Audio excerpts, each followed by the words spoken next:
บายดีคลิปนี้จะมาสอนวิธีการเข้าเว็บของมหาวิทยาลัยเนาะมีหลายทางเข้าบ่ได้ฉะนั้นคลิปนี้จะมาสอนวิธีการเข้าเนาะก่อนอื่นเปิดเบราว์เซอร์ของอินเทอร์เน็ตขึ้นมาก่อนจากนั้นอยู่ในนี้ให้พิมพ์ซื้อเว็บไซต์ใส่เนาะ www.su/journal.com ตามนี้เนาะอันนี้แมน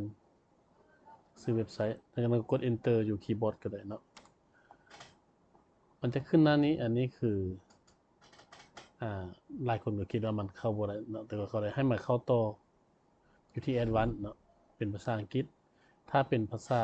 ไทยหรือเป็นภาษาลาวมันจะว่าขั้นสูงอันนี้บนนี้ให้กดเข้าที่ advanced บนที่เอาเมาส์จี้บนนี้เนาะนี่เนาะกดเข้าไปจากนั้นเมื่อกดเข้าตัวนี้ปุ๊บอยู่รูปนี้มันจะมีตัวนึงเนาะ process to นี้ www.journal.unsafe บนนี้กดเข้าตัวบนนี้